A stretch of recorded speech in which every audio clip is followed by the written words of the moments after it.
जय जिनेन्द्र। जीवमजीवं दौवं जिणवर वस हे जेनलीतिठं देविन्दविन्दवन्दं वन्दे तं संवदा शिरसा।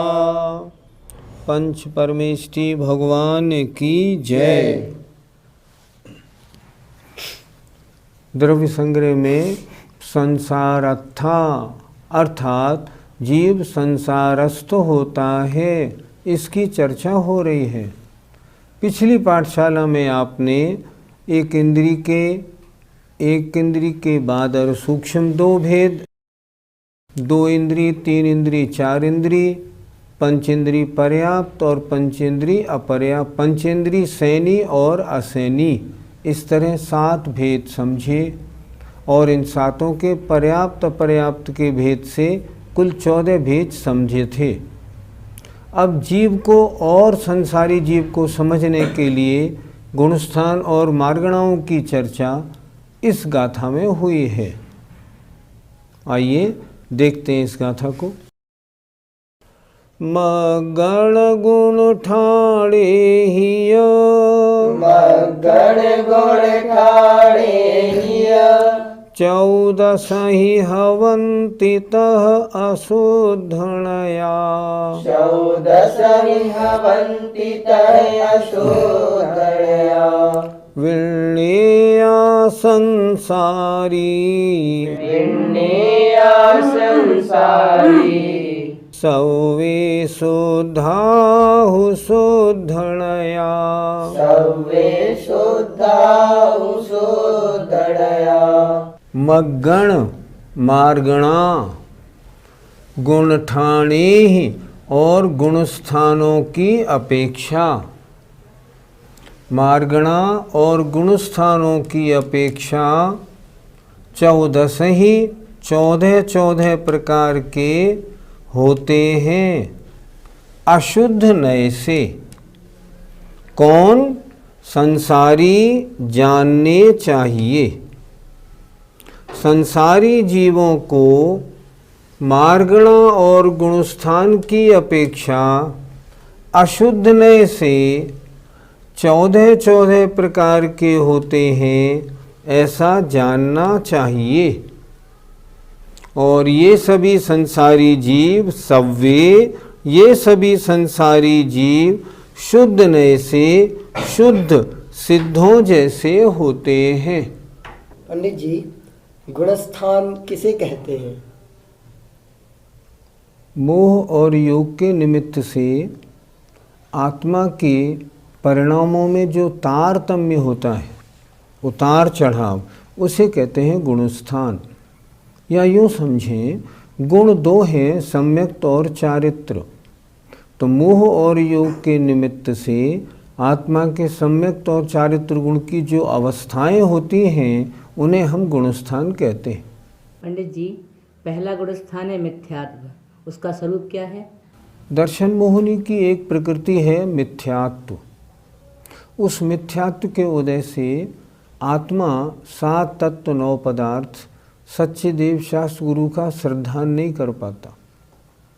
तो जिस आत्मा के 7 तत्व का सच्चे देव शास्त्र गुरु का श्रद्धान नहीं है, उसका गुणस्थान पहला है, नाम है मिथ्यात्व। उसे हम कहते हैं मिथ्या दृष्टि। जो दूसरा साधन गुणस्थान है, उसका स्वरूप क्या है? किसी जीव को उपसम सम्यक दर्शन हुआ। उपसम सम्यक दर्शन में उसने क्या किया कि दर्शन मोहिनी की 3 और अनंतानुबंधी 4 का उपशम किया था। उपशम होने के बाद, उपशम का काल समाप्त होने से पूर्व ही यदि अनंतानुबंधी क्रोध मान माया लोभ में से किसी एक का उदय आ जाए और वो जीव सम्यक्त से गिर जाए, तो जब तक वह मिथ्यात्व में ना पहुँचे तब तक उसका गुणस्थान दूसरा होता है और उसे हम कहते हैं सासादन सम्यक्त। स आसादन सम्यक्त, इसके सम्यक्त की आसाधना हो चुकी है क्योंकि उसके अनंतानुबंधी का उदय हो गया। पंडित जी, मिश्र गुणस्थान का क्या स्वरूप है? मिश्र तीसरा गुणस्थान है, नाम है मिश्रया सम्यक मिथ्यात्व। दर्शन मोहिनी की 3 प्रकृतियों में एक प्रकृति है सम्यक मिथ्यात्व। जब सम्यक मिथ्यात्व प्रकृति का उदय होता है तो आत्मा के परिणाम सम्यक्त और मिथ्यात्व के मिले जुले रूप रहते हैं। अर्थात अरहंत भगवान तो सच्चे हैं, पर कभी अन्य और किसी धर्म के देवी देवताओं को देखें और कदाचित ऐसा विचार आ जाए ये भी सच्चे से लगते हैं, तो उस समय चौथे गुणस्थान से गिर के उसके गुणस्थान तीसरा बन जाता है। उसके परिणाम सम्यक्त और मिथ्यात्व के मिले जुले हो जाते हैं। उसे हम कहते हैं तीसरा गुणस्थान सम्यक मिथ्यात्व। पंडित जी, जो चौथा गुणस्थान अविरत सम्यक्त है उसकी परिभाषा क्या है? अविरत सम्यक्त की परिभाषा इसके नाम से निकालो, अविरत सम्यक्त। सम्यक्त तो हो गया, पर जिसने व्रत ना लिए हों वह अविरत सम्यक्त। ऐसा सम्यक दृष्टि जीव जिसने अभी तक अणुव्रत आदि को धारण नहीं किया है उसे हम कहते हैं अविरत सम्यक्त। ये सम्यक दृष्टि होता है। ये कैसे होता है? ये गुणस्थान अनंतानुबंधी 4 और दर्शन मोहिनी की 3, इन 7 प्रकृतियों के उपशम माने दबाने से, क्षयोपशम माने इनका क्षयोपशम होने से और क्षय माने इन 7 का नाश होने से चतुर्थ गुणस्थान बनता है। अविरत सम्यक दृष्टि 3 प्रकार की। अगर इन 7 प्रकृतियों का उपशम हुआ हो तो औपशमिक सम्यक दृष्टि, अगर क्षयोपशम हुआ हो तो क्षयोपशमिक सम्यक दृष्टि, और अगर क्षय हुआ हो तो वह क्षायिक सम्यक दृष्टि कहलाता है। गुणस्थान चौथा है। यह जीव गृहस्थी में रहता है। जो 5वां गुणस्थान है देश व्रत, उसकी परिभाषा कैसे लगाएंगे? नाम से लगाओ, देश विरत। नाम से अगर लगाना सीख लिया तो सब काम ठीक हो जाएगा। हम दर्शकों से भी एक बात कहना चाहते हैं। क्लास चल रही है द्रव्य संग्रह की, इसलिए हम गुणस्थानों का स्वरूप आपको संक्षेप में बता रहे हैं। गुणस्थानों के बारे में तो हमने अपने अलग पाठशाला में एपिसोड दिए थे। उनमें जैसे पहले गुणस्थान का स्वरूप हमने 4 दिन तक समझाया था, लेकिन यहाँ क्योंकि द्रव्य संग्रह की क्लास चल रही है इसलिए संक्षेप से वर्णन हो रहा है।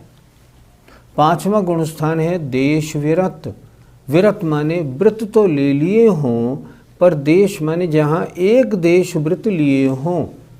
अर्थात जिन जो जीव अणुव्रतों को धारण करते हैं वो कहलाते हैं देशवृत्ति।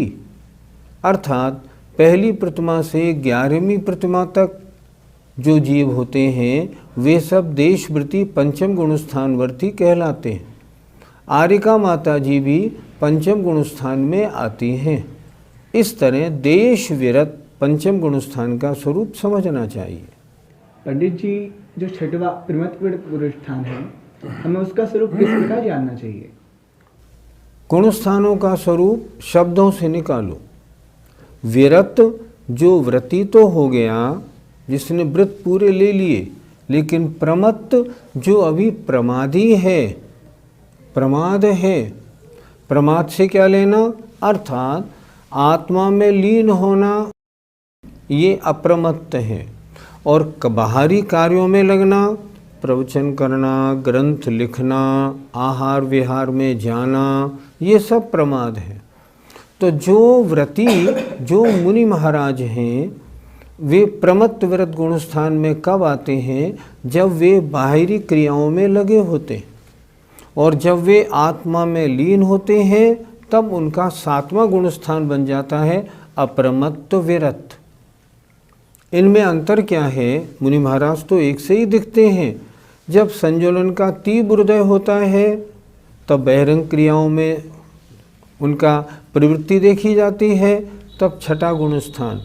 और जब संज्वलन का मंद उदय होता है तब हम तो देखेंगे बहिरंग क्रिया में लगे हैं, पर उनका रुझान आत्मा की ओर होता है। जैसे उदाहरण, मुनि महाराज ने आहार के लिए हाथ बढ़ाया, ग्रास लाओ, 6ठा गुण स्थान, प्रमत्त विरत, दोष नहीं लग जाए, हिंसा तो नहीं, कोई अंतराय तो नहीं, 7वां गुण स्थान। यहाँ संजुलन का मंद उदय।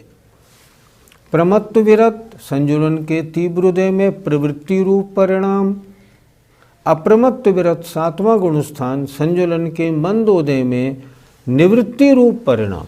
ये इन दोनों में अंतर है। अप्रमत्त विरत गुण स्थान कितने प्रकार का होता है? अप्रमत्त विरत 7वां गुण स्थान, इसके 2 भेद होते हैं। जो मुनि महाराज 7वें से 6ठे, 6ठे से 7वें में आते जाते रहते हैं वो कहलाते हैं स्वस्थान अप्रमत्त विरत। और जो मुनि महाराज के परिणामों की विशुद्धि बढ़ गई और जो अब श्रेणी में आगे जाने वाले हैं, श्रेणी में आगे बढ़ने के सन्मुख हैं, वो कहलाते हैं सातिशय अप्रमत्त विरत। वर्तमान में पंचम काल है। वर्तमान में कितने गुण स्थान होते हैं? बस 7। 7 से ऊपर कोई नहीं जा सकता। क्यों नहीं जा सकते? क्योंकि शारीरिक सहनन का अभाव है। इससे ऊपर 3 शुभ सहनन चाहिए, वो पंचम काल में नहीं होते, अर्थात ध्यान अच्छा नहीं लग पाता, इसलिए सातिशय अप्रमत्त अवस्था नहीं होती, स्वस्थान अप्रमत्त तक होते हैं। इस पंचम काल में इतना समझना चाहिए। और जो मुनि महाराज अब शीघ्र ही श्रेणी चढ़ने के ओर सन्मुख हैं, उन्हें हम सातिशय अप्रमत्त विरत कहते हैं। पंडित जी, अपूर्व करण नाम का जो 8वां गुण स्थान है, उसकी परिभाषा हम शब्दों से कैसे लगाएं? शब्दों से लगाओ। करण माने परिणाम, अपूर्व माने जो पहले नहीं हुए। सातिशय अप्रमत्त विरत 7वें गुण स्थानवर्ती मुनि महाराज थे। अब उनके भावों में विशुद्धि बढ़ी और वो और अपूर्व और अपूर्व और अच्छे परिणामों में आगे आगे बढ़ने लगे। हमने कहा इनके परिणाम तो अपूर्व करण परिणाम हैं, ऐसे परिणाम पहले हुए ही नहीं। जब भावों में विशुद्धि बढ़ने लगे ना, तब 8वां 9वां 10वां गुण स्थान होता है। ये 3 गुण स्थान जो है ना, 8वां 9वां 10वां, ये ऐसे समझो जैसे चारित्र मोहिनी का उपशम या क्षय करने के लिए किसी स्कूटर में 3 गियर होते हैं। 8वां पहला गियर, 9वां दूसरा और तीसरा गुण स्थान, तीसरा गियर 10वां गुण स्थान। उसके बाद या तो मोहिनी का उपशम हो जाएगा या क्षय हो जाएगा। तो जहाँ अपूर्व माने नए नए परिणाम हों, जैसे परिणाम पहले नहीं हुए, ऐसे परिणाम हों, उन्हें हम कहते हैं अपूर्वकरण। अपूर्वकरण वाले मुनि महाराज 2 तरह के होते हैं, एक उपशम श्रेणी वाले और एक छपक श्रेणी वाले। ये श्रेणी क्या होती है?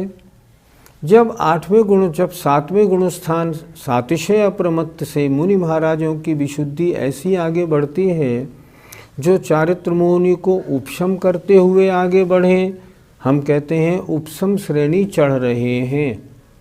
और इतनी विशुद्धि हो जाए जो चारित्र मोहिनी को क्षय करने के लिए आगे बढ़ रहे हैं, हम कहते हैं महाराज छपक श्रेणी चढ़ रहे हैं।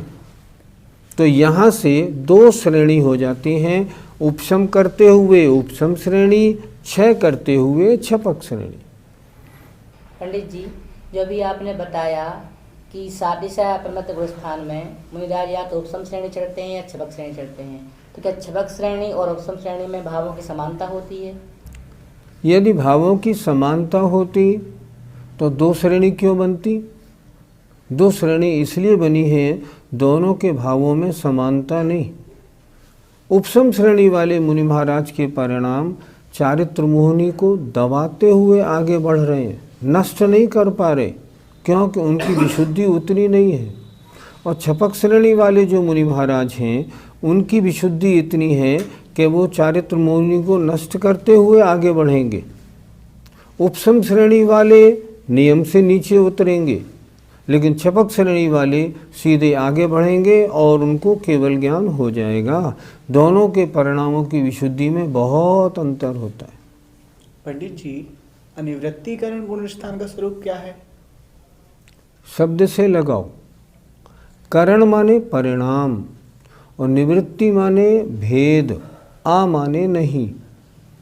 जिस गुणस्थान में सभी मुनियों के परिणाम एक समान होते हैं, जिनके परिणामों में भेद नहीं होता, उन्हें हम कहते हैं अनिवृत्तिकरण।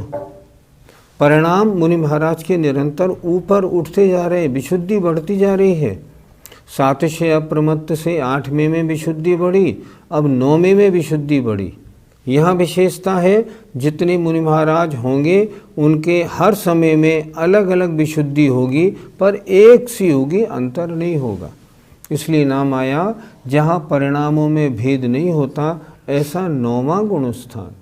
पंडित जी, जो 10वां गुणस्थान सूक्ष्म सांपराय है, उसका क्या स्वरूप समझा जाए? दर्शन मोहिनी की 3 प्रकृतियों का तो उपशम या क्षय पहले ही हो चुका, ये तो श्रेणी से पहले ही हो जाता है। अब बची चारित्र मोहिनी की 25। चारित्र मोहिनी की 25 प्रकृतियों में से अनंतानुबंधी 4 का भी उपशम सम्यक्त के साथ उसका उपशम अप्रशस्त, और बाकी जो और बचे क्षायक सम्यक्त के साथ उनका क्षय हो जाता है। अब श्रेणी में 2 ही सम्यक्त होते हैं, तो चारित्र मोहिनी की प्रकृतियाँ अनंतानुबंधी 4 घटाने पे शेष रह गई 21। अब जैसे जैसे मुनि महाराज आगे बढ़ते गए, वैसे वैसे चारित्र मोहिनी का उपशम या क्षय करते हुए आगे बढ़े। तो जब मात्र सूक्ष्म सांप्राय माने कषाय लोभ, जहाँ 21 प्रकृतियों में से 20 प्रकृतियों का उपशम या क्षय हो गया हो, और जहाँ लोभ कषाय सूक्ष्म ओनली रह गई हो, शेष सिर्फ, तब वो महाविशुद्ध गुणस्थान हो जाता है 10वां सूक्ष्म सांपराय। सांपराय माने लोभ, जहाँ सूक्ष्म लोभ रह जाए, शेष पूरी चारित्र मोहिनी का उपशम या क्षय हो जाए, वो 10वां गुणस्थान सूक्ष्म सांपराय होता है। पंडित जी, उपशांत मोह नामक जो 11वां गुणस्थान है, उसको हमें कैसे समझना चाहिए? इसका भी नाम देखो ना, उपशांत मोह। जहाँ संपूर्ण मोह का उपशम हो गया हो, उसे कहते हैं उपशांत मोह। मोहिनी कर्म की कितनी 28 प्रकृतियाँ, तो यहाँ 28 की 28 प्रकृतियाँ उपशम में हैं। यद्यपि उपशांत मोह गुणस्थान में क्षायिक सम्यक दृष्टि, जिसने 7 प्रकृतियों का नाश कर दिया है, वो भी आता है।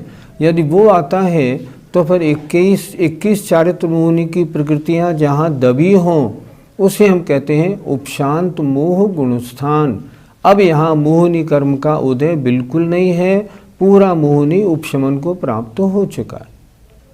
पंडित जी, 11वें गुणस्थान में द्वितीय उपशम सम्यक दृष्टि और क्षायक सम्यक दृष्टि दोनों प्रवेश करते हैं, तो क्या इन दोनों के परिणामों में अंतर होता है?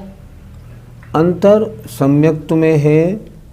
यहाँ 11वें गुणस्थान में सम्यक्त की चर्चा विशेष नहीं, यहाँ चर्चा विशेष चारित्र की है। चारित्र की अपेक्षा दोनों में अंतर नहीं, दोनों का यथाख्यात संयम, दोनों की निर्जरा एक समान, उनमें अंतर नहीं। हाँ, एक बात और समझनी होगी, 11वें गुणस्थान में जो मुनि महाराज आते हैं वो आगे तो बढ़ नहीं सकते, क्योंकि उन्होंने मोहिनी का क्षय नहीं किया। मोहिनी कर्म का उपशम दबाया है मोहिनी को अंतर्मुहूर्त के लिए, अंतर्मुहूर्त बाद वो नियम से उदय में आएगी। तो क्या होगा, 11वें गुणस्थान वर्ती मुनि महाराज चाहे द्वितीय उपशम सम्यक दृष्टि हो या क्षायिक सम्यक दृष्टि हो, नियम से नीचे आते हैं। 11 से 10, 9, 8, 7 छठे गुण स्थान तक सब आते। इसलिए ये मुनि महाराज नियम से नीचे आते हैं, आगे 11 से नहीं जा पाते। पंडित जी, जो क्षीणमोह गुण स्थान है, हम उसे किस प्रकार जाने? क्षीण मोह, जहाँ मोहनी कर्म का क्षय हो गया हो, उसे कहते हैं क्षीण मोह। हमने बताया था सातिशय अप्रमत्त सप्तम गुण स्थान से मुनि महाराज परिणामों की विशुद्धि के अनुसार या तो उपसम श्रेणी में जाते हैं या छपक श्रेणी में। अगर उपसम श्रेणी में जाते हैं 8, 9, 10, 11, 11 से वापिस 10, 9, 8, 7, 6। यदि वो छपक श्रेणी से जाते हैं तो 7 में से 8, 9, 10, 11 में नहीं, सीधे 12। 10वें गुण स्थान के अंत में उन्होंने क्या किया? 10वें गुण स्थान के अंत में मोहनी कर्म का नाश कर दिया और सीधे 12वें गुण स्थान में आ गए और कहलाए क्षीण मोह। इन मुनि महाराज का मोहनी कर्म नष्ट हो चुका है। ये 12वां गुण स्थान होता है। ये मुनि महाराज अब लौटते नहीं, ये तो कुछ ही देर में अंतर्मुहूर्त में 13वें गुण स्थान में पहुँच के केवली भगवान बन जाते। कि क्या परिभाषा समझना चाहिए? संयोग केवली नहीं, संयोग केवली। योग सहित जो केवली हैं वो संयोग केवली कहलाते। संयोग केवली 13वां गुण स्थान। मुनि महाराज ने क्या किया?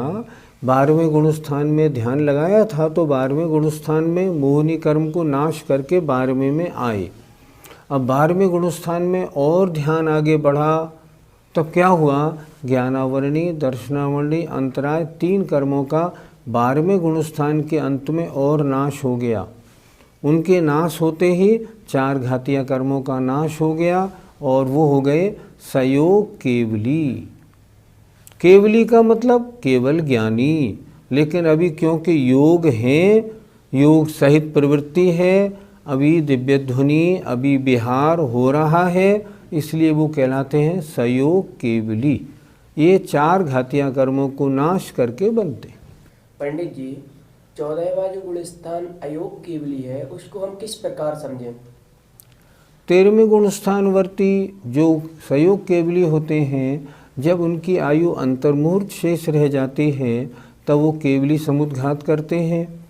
केवली समुद्घात करके जो 3 अघातीय कर्म हैं, वेदनीय, नाम और गोत्र, उनकी स्थिति को आयु कर्म के बराबर करते हैं।